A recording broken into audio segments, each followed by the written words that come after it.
출애굽기 5장 10절에서 21절 말씀.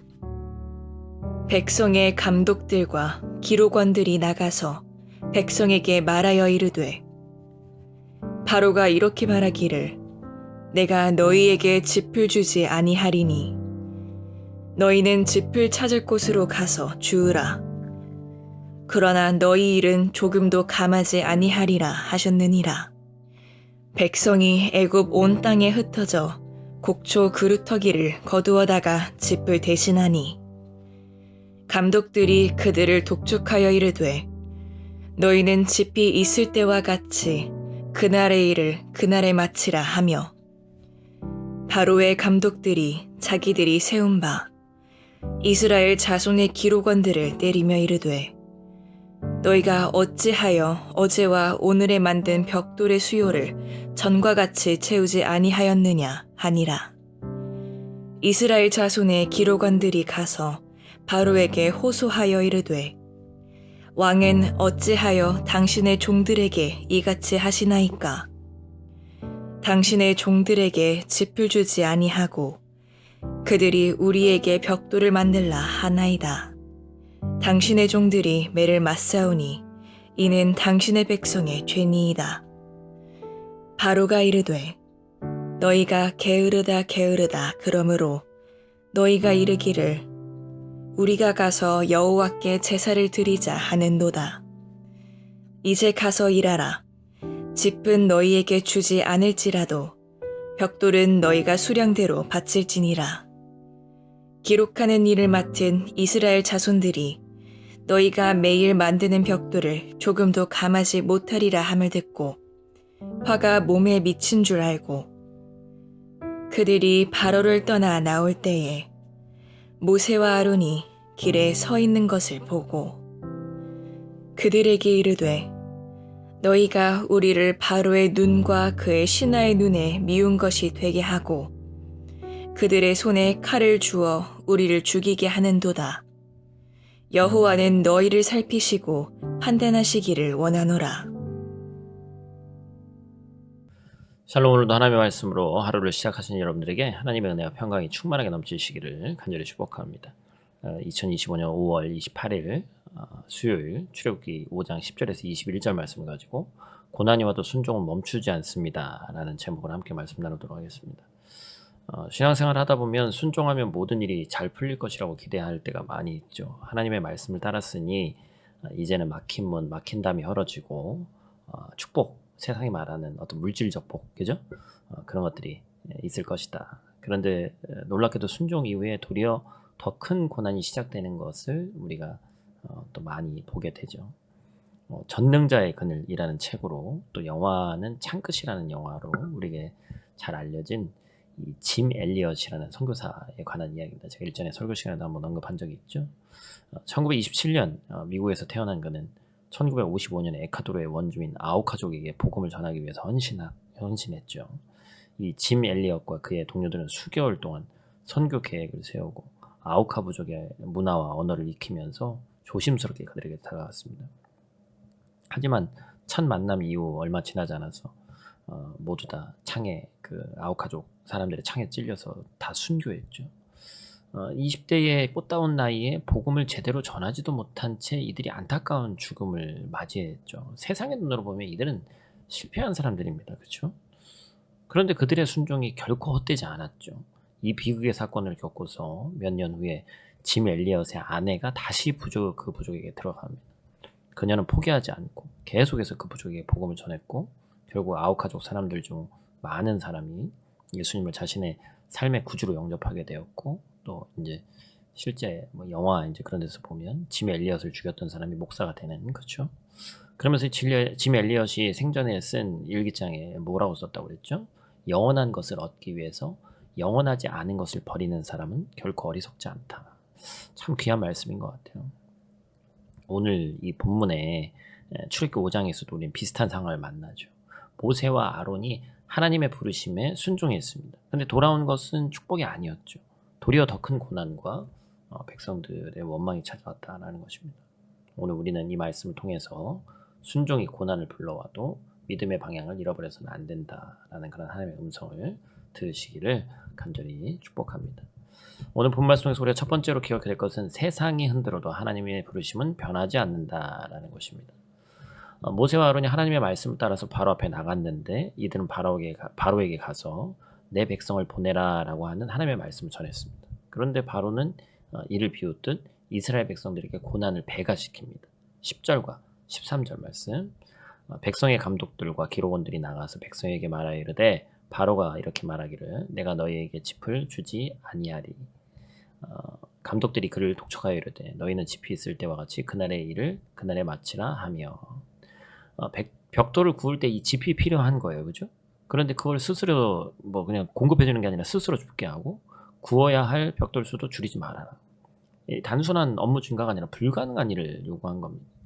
이전보다 더 많은 노동을 하되 어려운 조건에서 해야 되고 이와 같은 명령에 바로는 이스라엘 사람들을 뭐 종으로 노예로 여겼습니다만 사람 취급은 안 하는 거죠.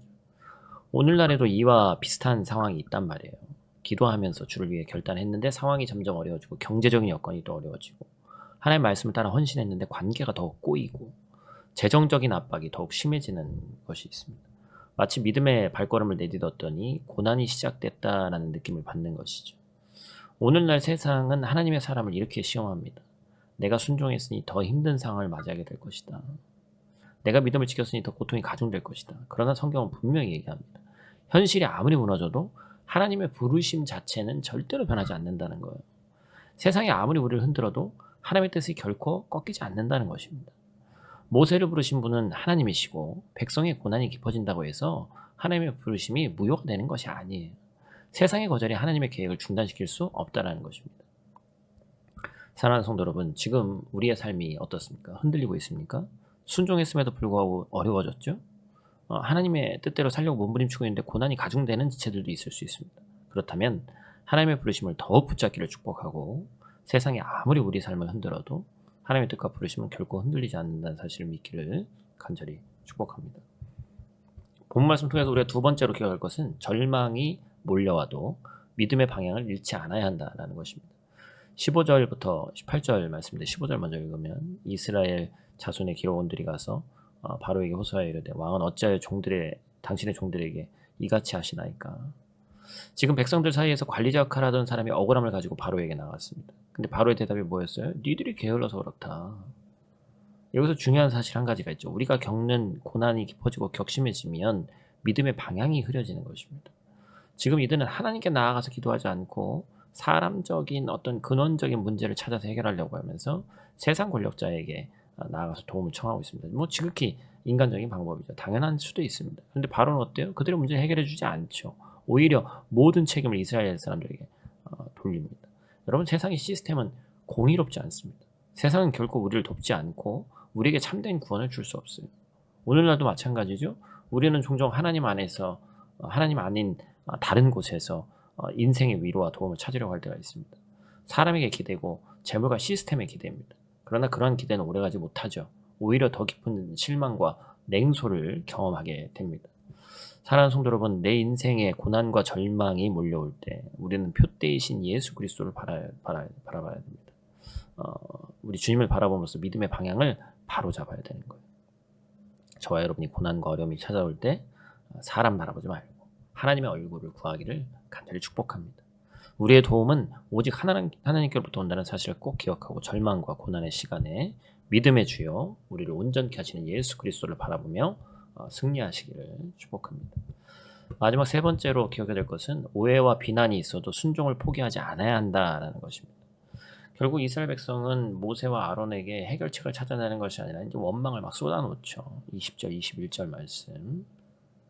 그렇죠? 이 내용 다 보면 여러분들도 아시겠죠, 그렇죠? 너무나도 참 모세와 아론을 향해서 이렇게 얘기하는 겁니다. 당신들 때문에 우리가 바로에게 미움받게 됐다. 우리가 죽게 됐다. 왜 와서 이 일을 더 만들었냐?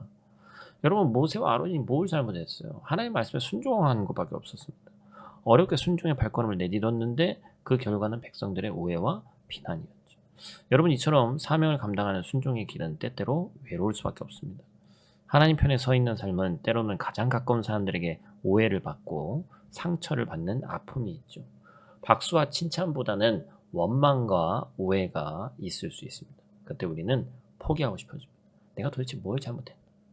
왜 이런 일을 당해야 되나? 이런 생각 들면서 사명의 길을 중단하고 순종의 길을 포기하고 싶어 할 때가 많습니다. 사역을 하면 할수록 더 그래요. 왜냐면 인간을 만나는 폭이 넓어지기 때문에 더 그렇죠. 그래서 교회에서도 직분을 맡고 안 하던 사역을 하고 그럼 더 상처받게 됩니다. 그렇죠? 근데 여러분 하나님의 사람은 사람의 인정보다 하나님의 인정이 더 중요하죠. 사람의 박수와 칭찬으로 위로받으려고 하지 말고 하나님의 위로의 음성을 붙잡아야 됩니다. 오늘 이 아침에 저와 여러분이 이런 하나님의 위로의 음성을 꼭 들으시기를 축복합니다. 사랑하는 여러분, 혹시 삶 속에서 하나님의 순종을 했는데 일이 더 어려진 것이 있고 하나님을 따르는데 고난이 깊어진 것이 있습니까? 그렇다면 주저하지 않기를 원합니다. 지금 여러분은 오히려 믿음의 길 한가운데 있다. 오늘 말씀은 우리에게 이렇게 도전하는 거예요. 고난에도 불구하고 순종은 멈춰서는 안 된다.